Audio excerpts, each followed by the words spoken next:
그대는 진정 영생을 얻은 자인가? 라는 제목으로 여러분과 좀 말씀을 나누려고 합니다. 이 질문은 그대는 진정 거듭났는가? 라는 질문으로도 바꿀 수 있겠죠. 그럼 오늘 본문은 우리가 복음, 복된 소식, 굿뉴스라고 하는 이 복음을, 예수 그리스도의 십자가 복음을 전할 때, 불신자들에게 전할 때 가장 자주 인용하는 구절로 시작을 합니다. 아마 다 암송들 하시겠죠. 이 이야기가, 그런데 우리가 이제 떼어서 우리가 암송을 하다 보니 이 이야기가 어느 사건에서 이 이야기가 나온 건지를 우리가 그냥 지나칠 때가 있는데요. 요한복음, 우리가 이제 창세기를 묵상하다가 요한복음으로 넘어갔는데, 요한복음 3장을 우리가 요즘 묵상하죠. 요한복음 3장을 시작하면서 예수님을 찾아왔던 사람이 있습니다. 밤에 몰래 예수님을 찾아온 사람, 바리새인이자 교회의 지도자였던, 유대인의 지도자였던 니고데모이죠. 그 니고데모와 예수님이 대화를 나누시는 그 연장선에서 예수님께서 니고데모에게 영생을 얻는 은혜의 길을, 구원의 길을 소개하고 있는 것이 오늘 우리가 읽었던 본문입니다. 그런데 흥미롭게도요, 오늘 본문에는, 오늘 아침에 여러분이 혹시 묵상을 하셨다면 3장 앞부분 1절에서 15절까지 본문에는 니고데모와 예수님의 계속 대화가 이렇게 서로 얼굴을 보고 하는 대화인 것처럼 이렇게 계속 크로즈업이 되면서 이야기가 진행되는데, 이 16절부터 21절까지의 본문에는 예수님의 대화 상대인 니고데모의 반응이 전혀 나오지가 않습니다. 그냥 예수님의 일방적인 말씀이 계속 이어지거든요. 그러니까 그 예수님이 무슨 가르침을, 다른 곳에서 가르침을 주셨다는 그런 생각이 듭니다만, 근데 여기에는 의도가 좀 있습니다. 왜냐하면 그것은, 이 말씀이요, 1차적으로는 이 본문 앞까지 예수님과 대화를 이어갔던 니고데모를 위한 예수님의 말씀이지만, 1차적으로는 그것으로 끝이 아니라는 거죠. 그것이 전부가 아니라 궁극적으로는 이 요한복음을 받아 읽는, 이 복음서를 받아 읽는 모든 시대의 독자들, 그죠? 이 복음서가 기록되고 성경이 되어서 성경이 기록된 이후로 계속 이 요한복음을 읽은 모든 복음을 읽는 독자들을 영생의 길로 초대하시려고 하는 예수님의 말씀이기에 그 대상을 니고데모에 초점을 맞추지 않은 겁니다. 그러니까 불특정한 대상을 놓고 예수님이 가르치시는 것. 그러니까 이 말씀을 읽는 자는 내게 예수님이 하시는 말씀으로 받게 되는 거죠. 그래서 이 영생을 얻는 은혜의 길을 굳이 니고데모 한 사람의 문제로만 한정시키지 않은 겁니다. 사실 오늘 본문은, 오늘 우리가 아침에 묵상한 앞부분에 14절, 15절 거의 끝부분에 내용이 자연적으로 연결이 됩니다. 이 땅에 오신 인자는 누구를 가리킵니까? 예수님을 가리키죠. Son of Man, 하나님의, 사람의 아들. 이것은 예수님이 이 땅에 참 인간으로 오셨음을 의미하는 표현입니다. 인자가, 이렇게 예수님이 자신을 인자가 사람들의 손에 넘기어, 이런 표현들을 계속 하시잖아요. 본인의 순한 예고를 하실 때 인자라고 쓰신 건 예수님이 자신이 이 땅에 참 인간의 몸을 입고 오신 사람의 아들이다라는 걸 자기를 이렇게 낮춰서 이야기한 표현입니다. 인자가. 그 인자 되신 예수님께서 모세가 광야에서 놋뱀을 든 것 같이 인자인 자신도 들려야 한다라고 말씀을 하시는데, 여러분, 예수님께서 공생의 마지막 순간에 지게 될 십자가 사건을 의미하는 거죠. 예수를 못 박은 십자가가 골고다 언덕에서 로마 군사들에 의해, 우리가 이렇게 패션 오브 크라이스트 같은 걸 보게 되면 예수님이 땅에 눕혀진 채로 못을 박히고, 그 다음에 그 십자가가 어떻게 되죠? 이렇게 군사들에 의해서 세워지는 것, 그것을 들려졌다. 그래서 모세가 놋뱀을 든 것처럼 예수님이 그렇게 들려졌다. 그를 바라보는 이들마다 구원을 얻는다라고 말씀하신 거죠. 실제로 예수님의 그 십자가 형틀의 형장에서 누가 예수님을 고백했습니까? 로마 백부장이 진실로 저는 하나님의 아들이었다라고 고백하며 믿음의 고백을 했던 것을 우리가 기억하죠. 그러시면서 15절에서 그렇게 예수님께서 십자가에 그렇게 들리신 이유가 있는데, 이유가 뭐예요? 그냥 예수님이 그렇게 쓸데없이 그렇게 비참하게 죽임을 당하신 게 아니라 이유가 있는데, 그 십자가에 지신, 나를 대신하여 십자가를 지신 예수님을 믿는 자마다 뭘 얻게 하려 하심이라? 영생을 얻게 하려 하심이다라는 말씀을 하시는데, 그 말씀과 오늘 우리가 이 밤에 읽었던, 함께 읽었던 본문의 시작인 16절의 말씀이 내용적으로 자연스럽게 연결이 되죠. 그렇게 아무런 죄도 없으신 인자 되신 예수님께서 십자가에 들리심으로 인하여 그를 믿는 자는 영생을 얻게 하신 이유가 자연스럽게 나오는데, 그게 뭐라고 그래요? 하나님이 세상을 이처럼 사랑하셨기 때문이다. 그래서 자기의 하나밖에 없는 독생자 예수님을 이 땅에 보내셔 그 십자가에 달리게 하셨다라는 걸 말씀하고 있는 거죠. 여러분, 여기에 이처럼이라는 단어, 예전에 제가 이 말씀을 훑고 지나가면서 이렇게나 많이라는 표현이라는 말씀을 드렸는데, 이건 좀 구체적으로 좀 오늘은 이제 이 본문을 살펴보는 거니까, 여기서 이처럼, 하나님이 세상을 이처럼 이렇게 얘기한 건 얼만큼 사랑하셨냐는 이야기라면, 우리가 앞에 살펴봤던 14절 15절의 말씀처럼 인자 되신 예수님, 하나밖에 없는 아들을 이 땅에 보내 그를 광야의 노뱀처럼 들리게 하셔서 그를 믿는 자에게 영생을 주시고자 하는 하나님의 구원의 계획과 섭리를 의미하는 겁니다. 하나님이 그렇게 계획을 세우시고 섭리하셔서 그런 하나님의 구원의 계획을 이루시고자 세상을 그렇게 사랑하셨다는 거죠. 하나님이 그렇게 하신 이유가 뭐다? 세상을 너무나 무척 사랑하셨기 때문이다라는 거예요. 하나님께서 이 세상은 사랑의 대상인 겁니다. 하나님이 이 세상을 바라보실 때 이 세상은요, 심판의 대상이 아니라 구원할 대상이에요. 그래서 제가 주일 예배 때 말씀을 드리면서 하나님이 말씀하신 구원의 의미가 뭐라고 그랬죠? 창조 세계의 회복. 하나님이 세상을 창조하셨을 때 보시기에 좋았다라고 하셨던 그 창조 세계가 무엇으로 깨졌죠? 죄로 인해 깨졌습니다. 그것을 회복하는 것이 구원입니다.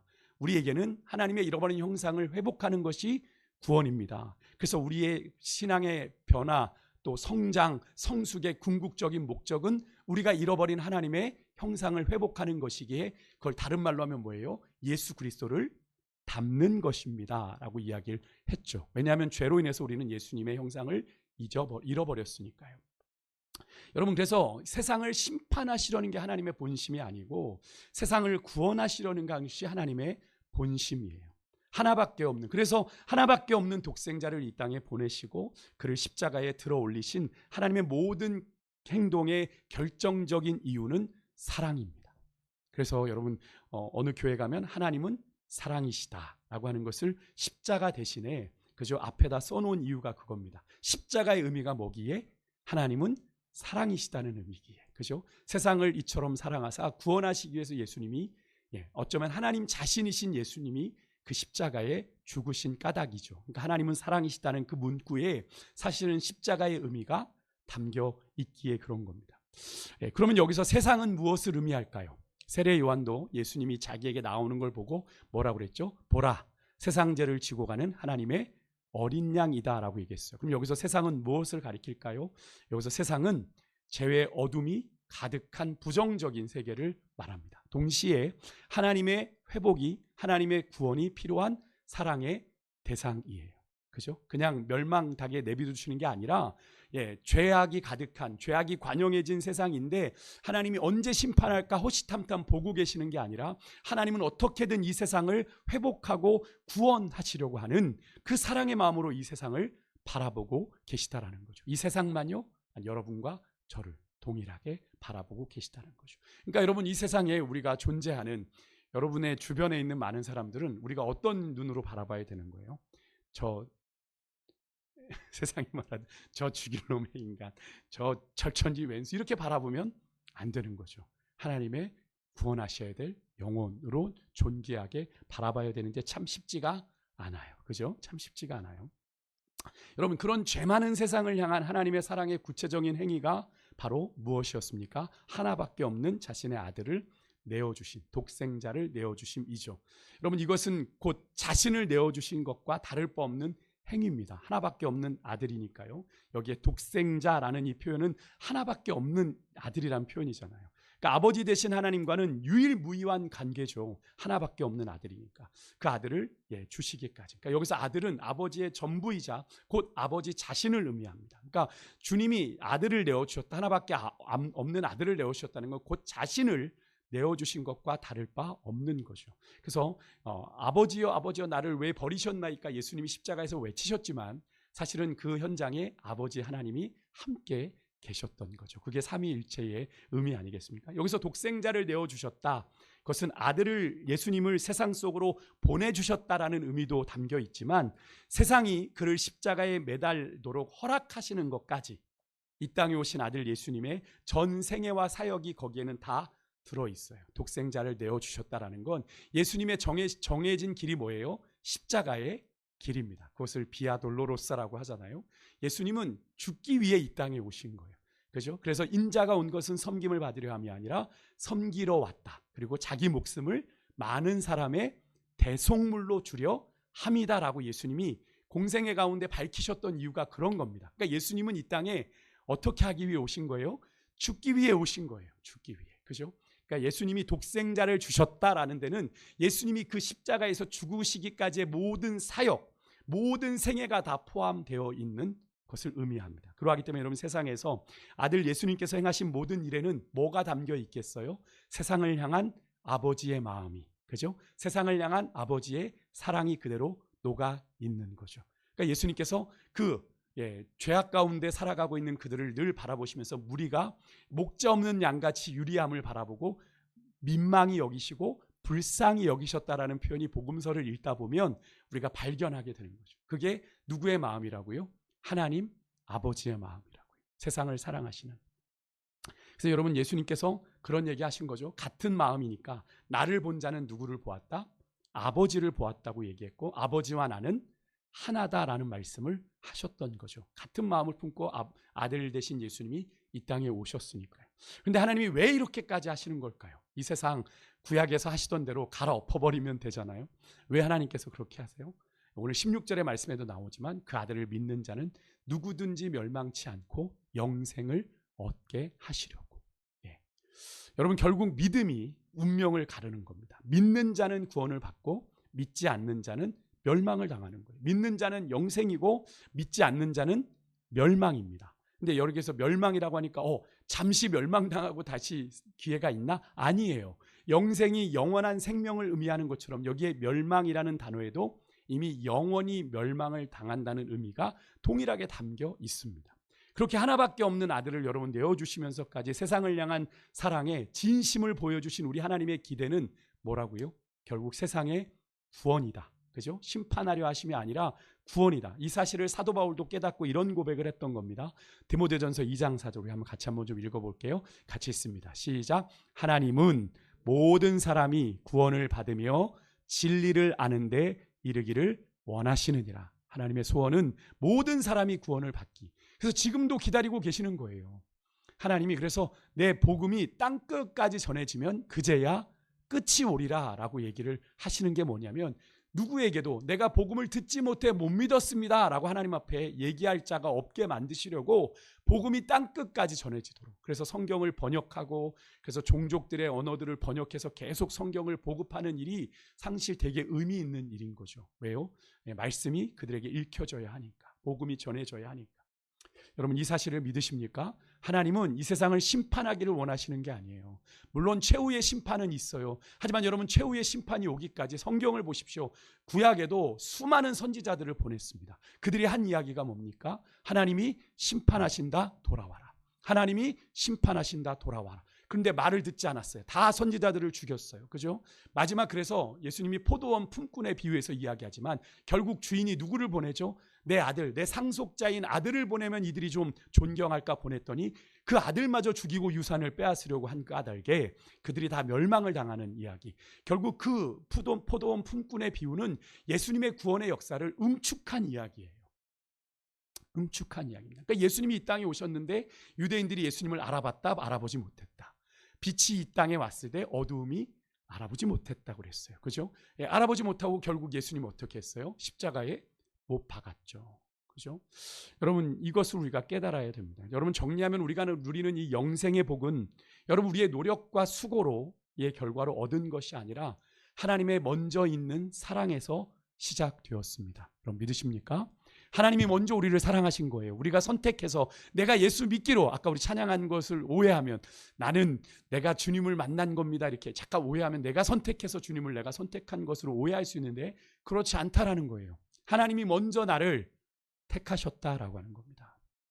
여러분, 그분이 먼저 우리를 사랑하셔서 유일한 아들, 독생자를 내어주셨기에 죄로 인해 영원히 멸망당해야 될 우리가 영생을 얻을 수 있게 된 겁니다. 우리가 어떤 자격도 갖추기 전에 우리에게 먼저 베푸신 하나님의 사랑인데요. 이 사실을 사도 바울도 깨닫고 이런 고백을 했죠. 제가 자주 인용하는 구절 중에 하나입니다. 로마서 5장 8절 우리 같이 한번 좀 앞에 보고 읽겠습니다. 시작. 우리가 아직 죄인 되었을 때에 그리스도께서 우리를 위하여 죽으심으로 하나님께서 우리에 대한 자기의 사랑을 확증하셨느니라. 아멘. 아멘이십니까? 예, 우리가 아직 죄인 되었을 때에 아직 어떤 자격도 어떤 공로도 없을 그때에 그리스도께서 우리를 위하여 죽으신 그 하나님의 사랑으로 우리가 구원을 받았다. 사도 바울은 이야기하는 거죠. 사랑받을 자격이 정말 1도 없을 그때에 하나님은 당신의 유일한 아들 예수님을 우리를 대신하여 죽게 하심으로 자기의 사랑을 확증하여 우리에게 보여주셨고, 우리를 얼마나 사랑하시는지, 하나님의 먼저 우리에게 베푸신 그 사랑으로 인해 우리는 멸망을 당해야 될 사람들인데 멸망을 당하지 않고 무엇을 얻게 되었다? 영생을 얻게 되었다라고 말하고 있는데, 이 사실은 단순히 심판이 면제됐다, 심판받지 않는다라는 걸 넘어서서 골로새서 1장 13절에 보면 이런 좀 감격스러운 고백이 나오는데, 우리를 영원한 사랑의 아들의 나라에 참여하게 하셨다. 우리로 하나님 나라에 영원한 하나님 나라의 백성 되게 하여 주셨다라고 사도 바울은 이야기합니다. 여러분, 이게 얼마나 놀라운 은혜입니까? 영원히 멸망받을 자인데 우리가 영원한 사랑의 아들의 나라, 하나님 나라의 백성이 되었다. 여러분, 이것을 우리가 조금 유식한 단어로 표현하면 어메이징 그레이스라고 얘기하는 거죠. 놀라운 은혜, 그죠? 여러분, 이런 놀라운 어메이징한 우리의 주님의 은혜와 사랑을 받은 우리들에게 하나님이 요구하시는 건 단 하나입니다. 그게 뭘까요? 이렇게 구원받은 우리에게 요구하는 것, 바로 믿음입니다. 믿음, 그죠?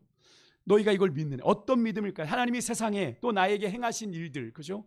내가 이렇게 죽을 수밖에 없는 나인데 나를 구원하여 주신 이 일들을, 하나님이 세상을 구원하시기 원하신다는 이 사실을 우리가 인정하고 그것을 기꺼이 내 안에 수용하고 받아들이는 믿음이요, 나는 그것을 믿습니다. 주님이 이 세상을 창조하시고 이 세상을 사랑하셔서 땅끝까지 이르도록 이 모든 자들을 구원하기를 원하신다는 사실을 나는 믿습니다.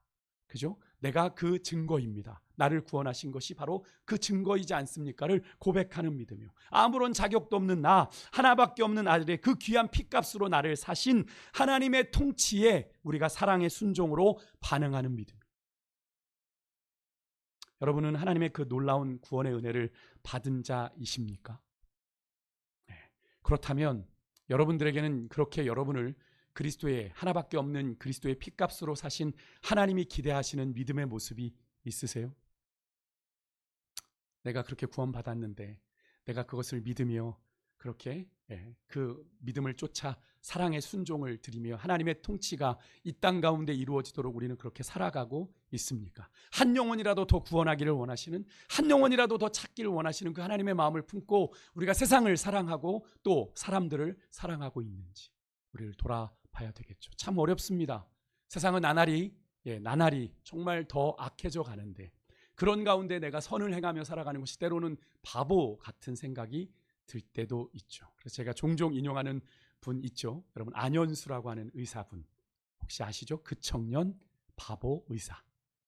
많은 이들이 의술을 배워서 자신의 그런 영화를 누리며 꿈꾸며 나아갈 때 이 안현수라고 하는 이 바보 의사는, 이건 사람들이 붙인 이름인데요, 그분의 별명인데, 그런 것 상관없이 정말 환자들을 예수님의 마음으로 섬겼습니다. 남이 하지 않는 일, 귀찮다고 하지 않는 일, 환자들을 돌봤습니다. 남들이 상대해주지 않는 어려운 청소부 아주머니들을 따뜻하게 예수님의 마음으로 대했습니다. 그가 공교롭게도 예수님처럼 33살에 병으로 죽었는데요, 그의 장례식에 수천 명의 사람들이, 청소부, 주변의 구두 닦기 아저씨들 다 와서 그의 죽음을 애통해했다고 해요.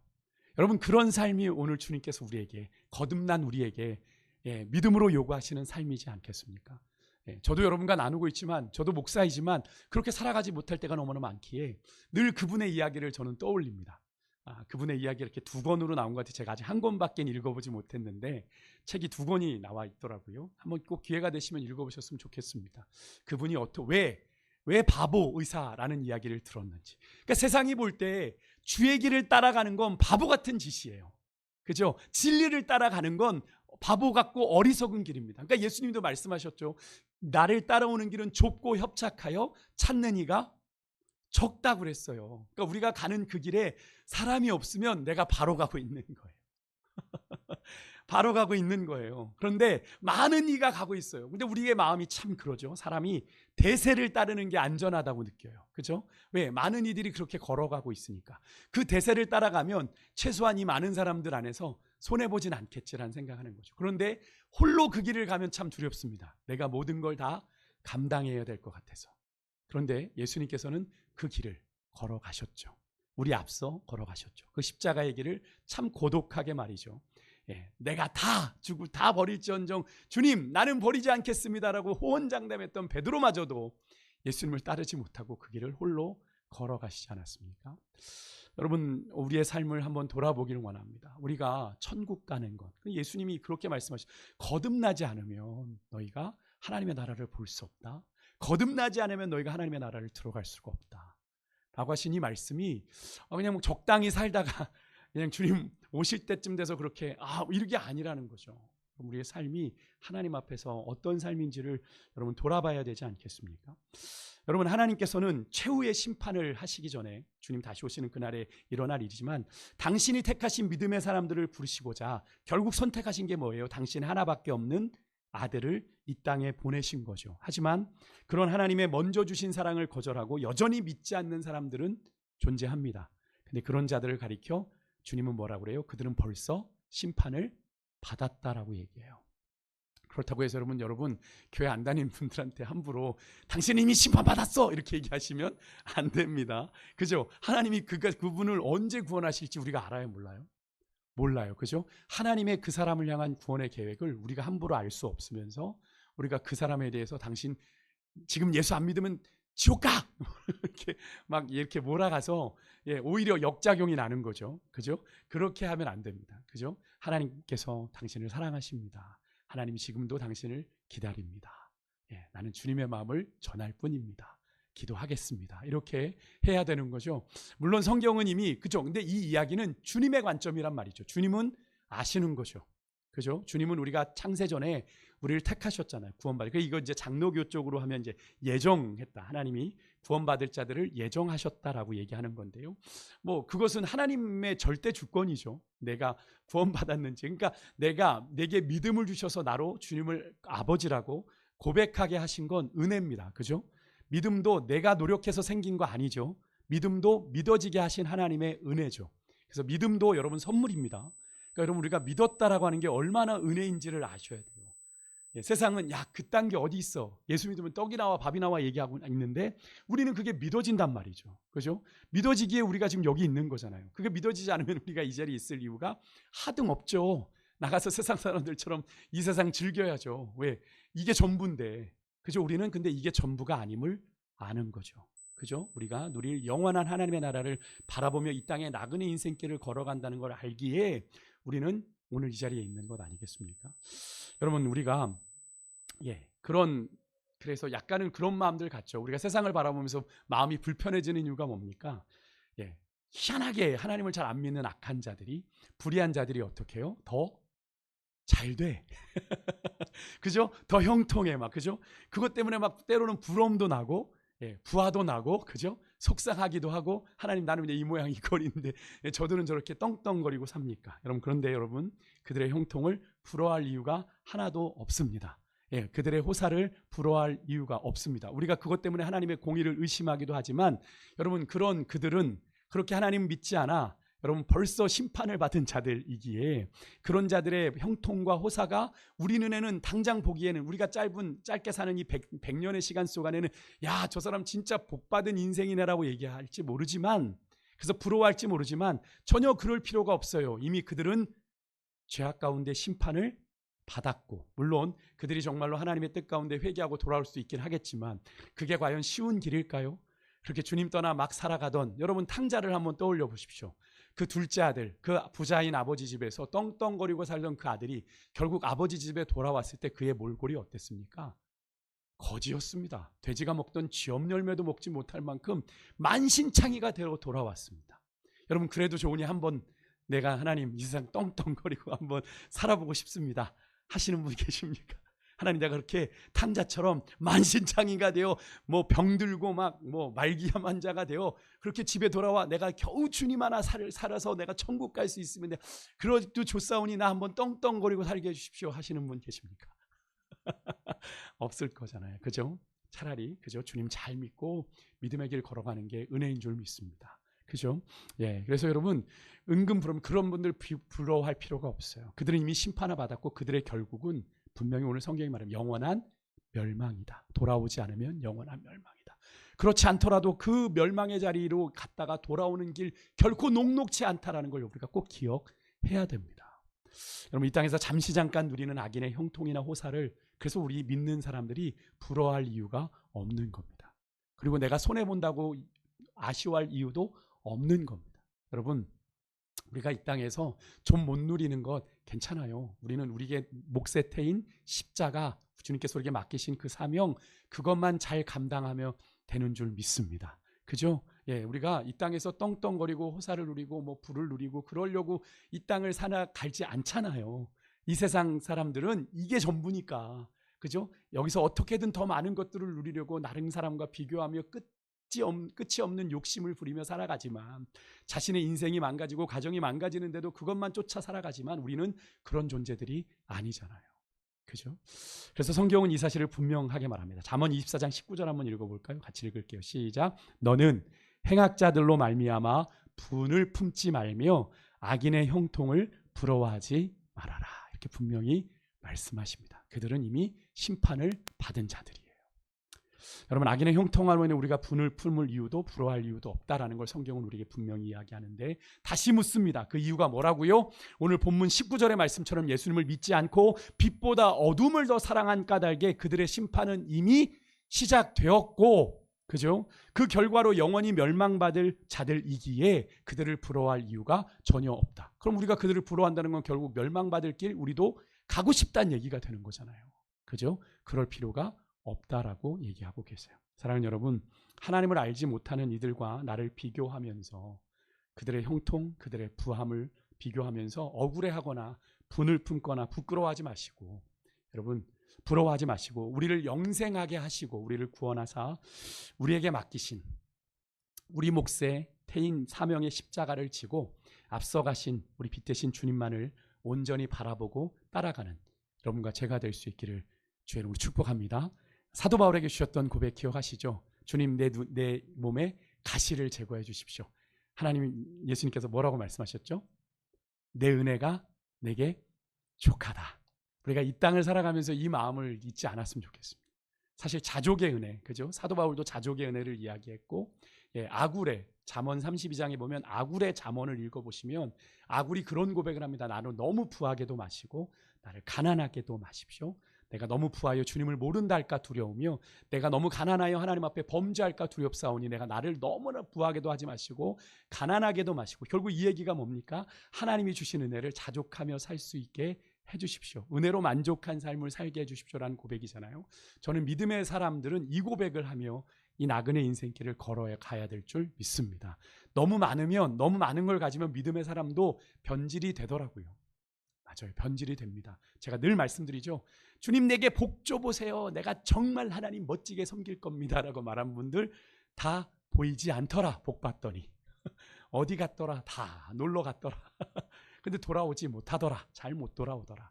그 부가 주는 그 만족이 너무나 커서 주님께로 돌아오는 길 잘 못하더라고요. 여러분들 하나님께서 내게 주신 은혜가 족한 줄 알고 마지막 인생길을 잘 걸어가길 소망합니다. 끝으로 예수님께서는 우리에게 빛과 어두움을 대조해서 보여주시면서 우리에게 믿음이 무엇인지를 얘기해 주시는데요.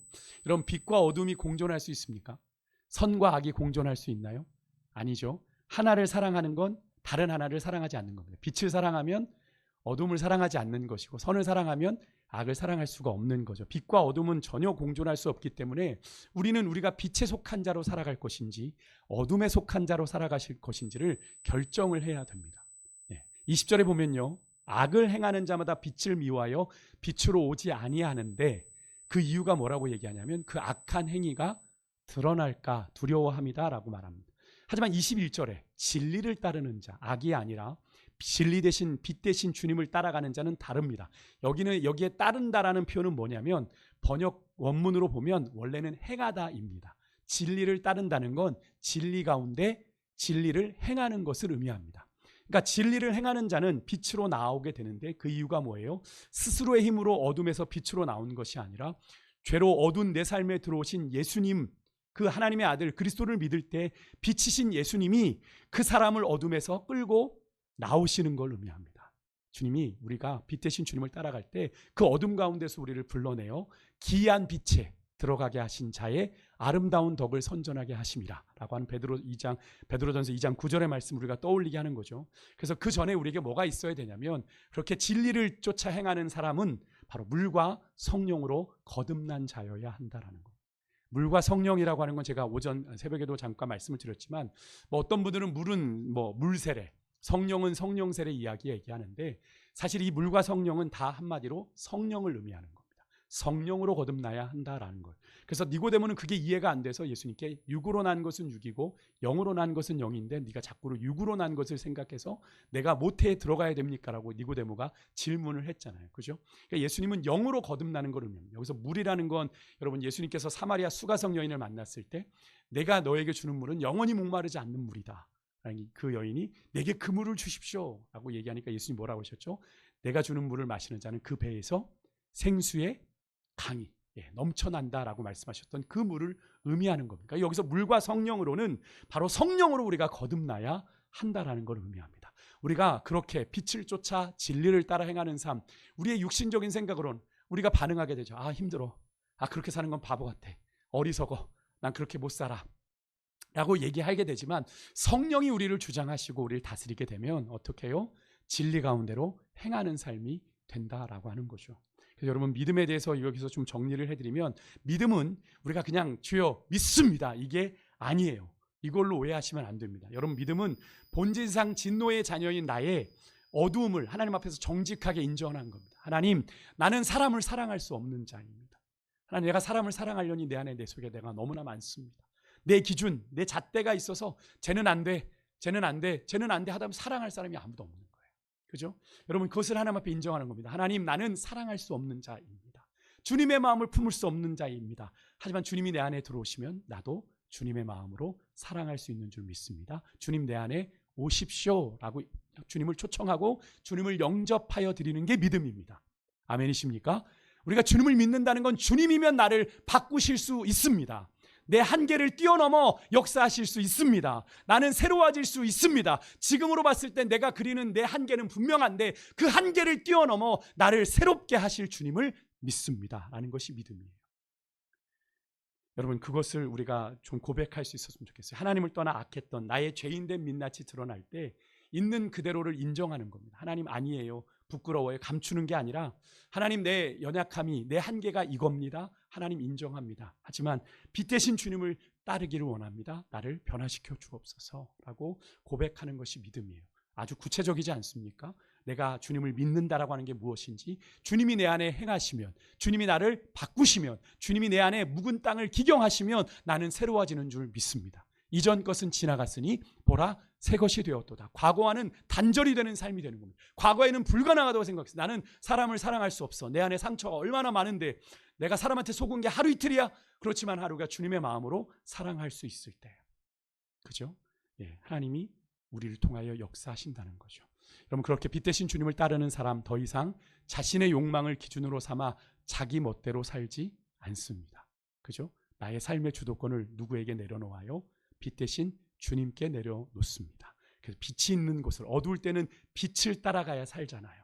그죠? 이 어두운 세상 가운데 우리가 따라가야 되는 건 빛 대신 주님인 줄 믿습니다. 그러니까 세상이 자꾸 화려하게 만드는 게 뭔지 아세요? 헷갈리게 하려고.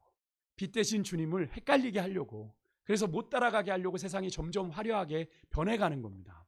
여러분 거기에 속으면 안 돼요. 여러분 세상이 말하는, 세상은 진리를 따라 살아가라고 하죠. 실속이 있어야 돼라고 말하지만 여러분 믿는 자들은 진리를 따르거나 실속을 따르는 인생이 아니라 뭘 따라가는 인생이에요? 진리를 따라가는 인생인 줄 믿습니다. 그래서 세상은 그런 우리를 향해 바보 같다고 얘기하는 거죠. 미련하다 얘기하는 거죠. 그래서 사도 바울도 그 얘기하잖아요. 십자가의 도가 멸망하는 자들에겐 미련한 것으로 보이나, 그죠? 믿는 자들에겐 뭐가 돼요? 하나님의 능력이 된다고. 믿으십니까? 우리가 십자가에서 죽을 때 더 이상 바라는 것이 없어지. 내가 죽으면 더 이상 우리의 욕심도 없고, 그죠? 주님 나를 지려밟고 나를 통하여 주님이 선한 도구 삼아 주십시오. 내 뜻은 중요하지 않습니다. 주님의 뜻이 내 안에 이루어지기를 원합니다. 고백하는 삶이 되는 것 아니겠어요? 여러분 그런 삶 하나님 앞에서 살아드려야 되지 않겠습니까? 우리가 거듭난 존재라면 말이죠. 언제까지 하나님 이만큼만 하겠습니다. 물론 그래도 그래 괜찮아라고 얘기하실 수도 있겠지만 주님은 우리가 그 한계를 뛰어넘어 주님을 닮아가는 주님의 마음으로 우리가 십자가 죽기까지 그 길을 따라오기를 주님은 원하신다라는 거죠. 멈추지 말고 중단 없는 믿음의 전진을 할 수 있는 저와 여러분이 될 수 있길 소망하고요. 그것이 바로 빛이신 주님을 사랑하는 삶이요 영생의 길입니다. 우리가 이 요한복음 3장 16절만 보면 야, 되게 간단해. 영생을 얻는 방법은 뭐예요? 독생자를 믿는 거야. 되게 간단하지만 그 안에는 그죠? 많은 것들이 포함되어 있다는 것을 오늘 말씀을 통해서 깨닫게 되시죠. 야, 결코 만만치 않네. 그죠? 우리의 인간적인 노력과 수고로는 불가능한 일입니다. 그것을 말해주는 거예요. 너희의 힘으로는 안 돼. 여러분, 그래서 수많은 수도사들이요, 여러분 수원에 들어가 세습과 단절하고 그죠? 내 안의 것, 내 안의 욕망을 다스리며 주님 닮아가려고 애썼지만 성공했습니까? 못했습니까? 못했습니다. 인간적으로 되어지는 게 아니기 때문에 그러는 거죠. 누가 하셔야 돼요? 우리 안에 성령께서 하셔야 돼요. 성령으로 거듭나야 되는 줄 믿습니다. 그래서 제가 성령이 충만해진다라는 건 여러분 우리가 제가 자주 방언하고 이게 아니라 능력이 나타나는 게 아니라 성령께서 우리를 온전히 주장하시고 다스리셔서 내 모든 욕망이 주님 앞에 굴복되어지고 주의 뜻을 쫓아 살아가는 삶이 되는 것이 성령 충만입니다. 그렇게 살아갈 때 여러분 성령의 열매가 맺히지 않겠어요? 사랑이, 희락이, 화평이, 오래 참음이, 자비와 양선, 충성, 온유, 절제. 야, 외우긴 정말 잘해오는데 우리의 삶과는 상관이 하나도 없어. 성령의 열매가 맺히지 않는 거예요. 그럼 문제가 있는 거잖아요. 그럼 내가 거듭나지 못했다거나 온전히 내가 새로워지지 않았다는 걸 의미하는 건 아니겠습니까? 여러분에게 여러분을 정죄하려고 제가 이 말씀을 드리는 건 아닙니다. 목사인 저는 그러하겠습니까? 저도 그러지 않습니다. 오늘 제가 이 말씀을 준비하면서 제가 거듭남을 다시 한번 생각해 보게 됐어요. 그러면서 제가 저에게 질문했습니다. 박 목사, 너는 진정 거듭났는가? 정말 이렇게 말하면 야, 저 목사 저거 거듭나지도 못하고 목회하는 거야? 이렇게 생각하실 수 있지만 내가 온전히 주님 앞에 굴복되지 않은데 저를 발견하게 되더라고요. 여러분, 나도 바보라는 소리 듣기를 두려워하고 어리석다 미련하다는 얘기 듣기 싫어서 나를 포장하고 나를 감추고 그죠? 하나님 앞에 정직하게 나아가지 못하는 저를 발견했습니다. 여러분, 어둠과 죄를 미워하고 빛을 사랑하고 진리를 따르는 삶, 그것이 하나님을 진정 사랑하는 삶이고 영생의 길입니다. 그 안에서 행해지는 모든 행위가 하나님이 우리에게 먼저 베풀어 주신, 먼저 있었던 사랑에 대한 올바른 응답이고요, 우리의 참된 신앙의 고백이다라는 걸 여러분 기억하셔야 돼요. 우리의 신앙 고백이 사도신경 그거 암송하는 거 그걸로 끝나는 게 아니에요. 진정한 신앙 고백은 주님께 나를 모든 걸 맡기고 내가 주님이 내 삶의 주도권을 붙잡는 삶이 되어질 때 우리는 온전히 주님이 원하시는 그 인생의 길을 걸어갈 수 있습니다. 여러분, 오늘 이 밤 거듭나기를 원하십니까? 정말 주님 안에서 우리 거듭나십시다. 내 안에 아직 내가 느껴지죠? 내 안에 뭐가 가시처럼 돋아 있는지 느껴지시지 않습니까? 내가 하나님 앞에 굴복되어지지 않는 것, 그것만 건드려지면 울컥하는 것, 그것만 건드려지면 분노하는 것, 그것을 오늘 하나님이 잠재워 주시도록, 그것을 제거해 주시도록, 죄의 쓴뿌리 그죠? 우리한테 제거해 주셔서 하나님 더 이상 내가 거기에 발목 잡혀 하나님 주님 섬기는 일에 후회되는 일이 없도록 주님을 나타내기보단 정말로 하나님 세상에 그런 사단의 도구가 되어 하나님 그렇게 살아가지 않도록 오늘 이 밤 내가 거듭나는 은혜가 있기를 소망합니다. 그렇게 소망하며 우리가 이 시간에 주님 앞에 좀 나아가기를 원합니다. 우리 같이 찬양할 때 우리 같이 찬양을 이루 고백을 했습니다. 아까 우리 불렀던 나는 주를 섬기는 것에 후회가 없습니다. 우리 찬양을 좀 고백하면서 하나님 내 평생에 가장 복된 일 주님 만난 겁니다. 여러분, 이 만남에 주님이 우리에게 뭘 기대하고 원하시는지 믿음의 삶을 결단하며 나아가는 이 시간이 되길 원합니다.